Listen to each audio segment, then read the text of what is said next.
నా spiritual connection, నా ఆధ్యాత్మిక ఒక కనెక్ట్గా చూస్తున్నాను నేను. సో నేను మీకు ఈ అభివృద్ధి కానీ ఇవన్నీ కానీ బై ప్రోడక్ట్.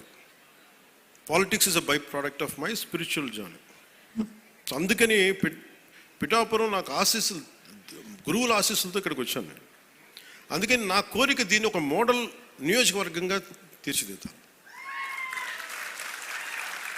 దానికి పూర్తిగా నేను కృషి చేస్తాను. కానీ మీరు గుర్తుపెట్టుకోవాల్సింది, ఇంత పనులు చేస్తున్న వ్యక్తి మీద రాళ్ళేస్తారు, పండు ఉన్న చెట్టు మీద రాళ్ళేస్తారు.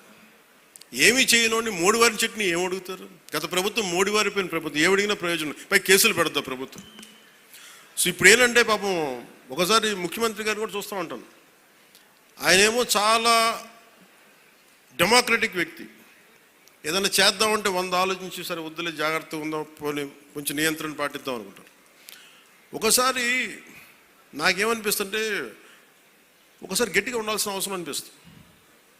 అంటే మరీ మెత్తదనం కూర్చోబెట్టి మరీ ప్రజాస్వామ్యం అంటే వాళ్ళు నెత్తి మీద ఎక్కి డ్యాన్స్ చేస్తున్నారు. గత ప్రభుత్వం అలవాట్లు అయిపోయి వాళ్ళకి.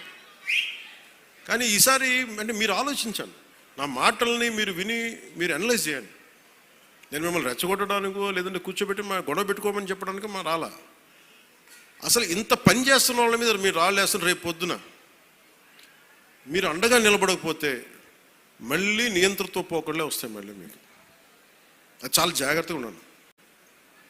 నాకు ఆ భయాలు లేవు. ఎందుకంటే నా జోలికి వస్తే అధికారం ఉన్నా లేకపోతే ఒకటే రియాక్ట్ అవుతాను. నాకు ఆ భయాలు లేవు. నేను అన్ని తెగించే కూర్చుంటాను. సో నాకు ఆ భయాలు లేవు. సో నాకు ఏముందంటే పిఠాపురం దేశానికి మోడల్ అని ఎందుకని అంటున్నానంటే, ఇది రోడ్డు లేని గ్రామం ఉండకూడదు, ఈ గుంతలు ముంపు ఉండకుండా ఏం చేయాలి, దీని మీద ఆలోచన చేస్తా ఉన్నాం. నా లక్ష్యం అదే.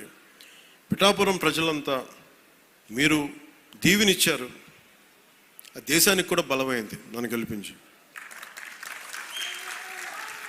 అలాగే పిఠాపురం ప్రజలంతా మీరు పాడి పంటలతో పిల్లా పాపలతో సుఖశాంతులతో ఉండాలని మనస్ఫూర్తిగా మీ అందరినీ కోరుకున్నాను. సో నేను ప్రత్యేకించి పార్టీ పరంగా పార్టీ మార్చి 14న ఎక్కడ పెట్టాలి చాలా ఉంటే మేమందరం ఒకటే నిర్ణయించుకున్నాం. మార్చి 14 సభ ఎప్పుడు దీని కేంద్ర స్థానం పిఠాపురంలోనే జరుగుతుంది.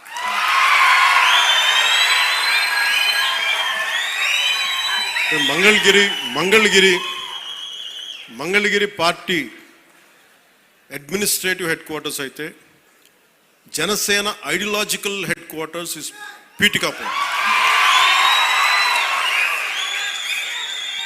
నా కోరిక ఏముందంటే, యువత భవిష్యత్తు మీరే నిర్మాణం. ఒక దేశపు సంపద అనేక మార్లు చెప్పినట్టుగా ఒక దేశపు సంపద నదులు, అరణ్యాలు, ఖనిజాలు కాదు, యువత. స్వామి వివేకానంద చెప్పినట్టుగా బలమైన మనసులోనే బలమైన శరీరంలోనే బలమైన మనసు ఉంటుంది. అందుకు శారీరక దృఢత్వం చాలా అవసరం.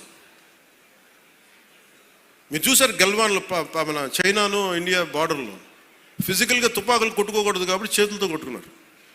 అంటే శారీరక బలం చాలా అవసరం, దృఢత్వం. అంటే మనం ఎప్పుడైతే శారీరకంగా మానసికంగా బలంగా ఉంటామో ఇక్కడికి వచ్చి వేరు చేసే వ్యక్తుల్ని మనం దూరంగా పెట్టగలం. మన చూపు చూస్తే వెళ్ళిపోతారు ఎవరైనా సరే. అందుకని నా వ్యక్తిగతంగా నాకు యుద్ధ కళల మీద అమితమైన ఇష్టం. నేను ఒక్కడే నేర్చుకుంటే సరిపోదు.